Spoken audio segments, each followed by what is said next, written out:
Minyak goreng subsidi dengan merek Minyak Kita mendadak hilang dari pasaran. Ya, jikapun ada, harganya kini sudah melambung tinggi. Padahal harga eceran tertinggi minyak goreng subsidi sudah dipatok sebesar Rp14.000 per liter.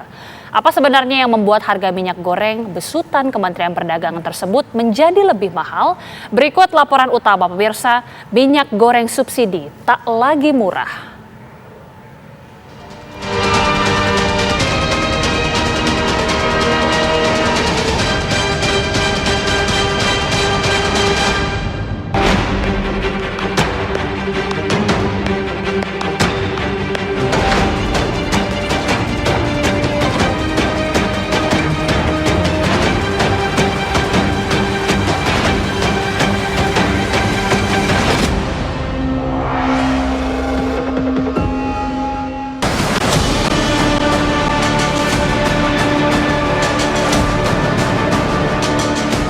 Stok minyak goreng kemasan dengan merek Minyak Kita belakangan mendadak hilang dari pasaran.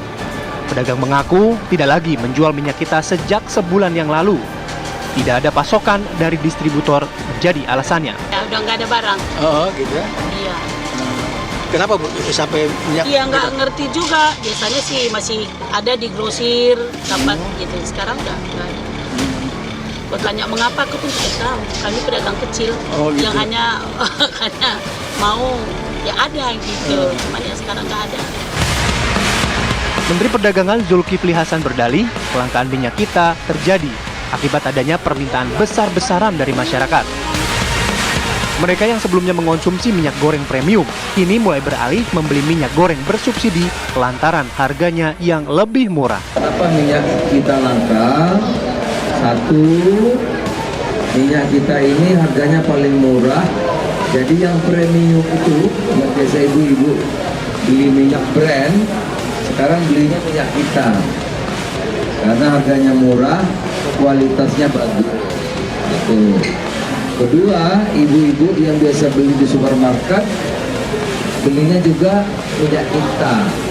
Kalau dulu minyak brand, premium ya. Sekarang carinya minyak kita. Ketiga, orang-orang sekarang pakai online juga belinya minyak kita. Gitu. Banyak yang borong. Nah, karena banyak yang borong, di pasar berkurang. Untuk mengatasi kelangkaan, pemerintah segera menambah pasokan minyak kita dari sebelumnya 300.000 ton menjadi 450.000 ton setiap bulannya.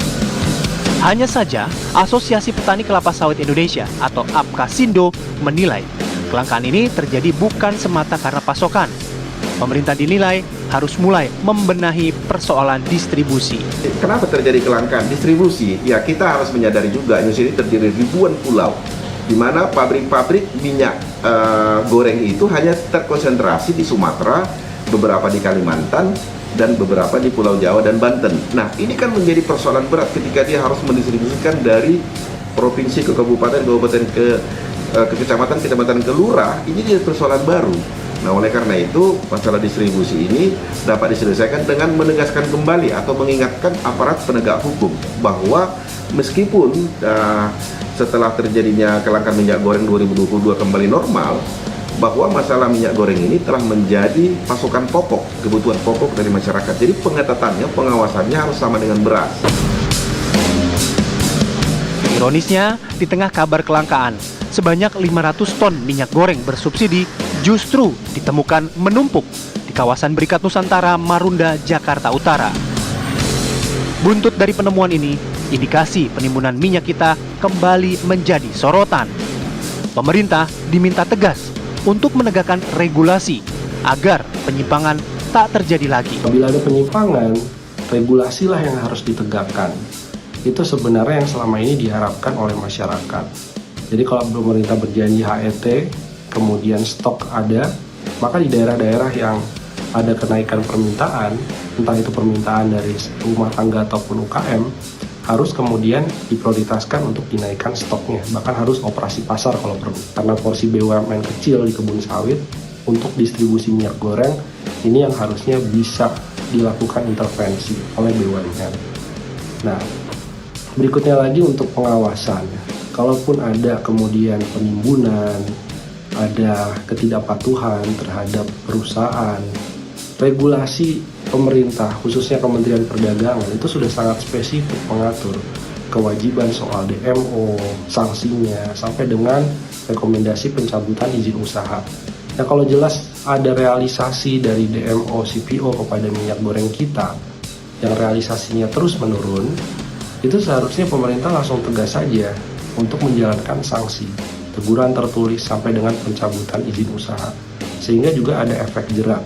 Tapi begitu ada perusahaan sudah memenuhi DMO, ya tidak boleh dihalangi lagi untuk ekspornya. Jadi harus ada fair atau keadilan juga bagi masyarakat, bagi pengusaha, dan juga dari sisi pemerintah harus menimbang ini, jangan sampai kejadian 2022 kemarin terulang lagi. Saat ini, harga eceran tertinggi untuk minyak goreng subsidi memang dipatok sebesar Rp14.000 per liter. Namun kelangkaan pasokan membuat harga minyak goreng curah ini kini tak lagi murah.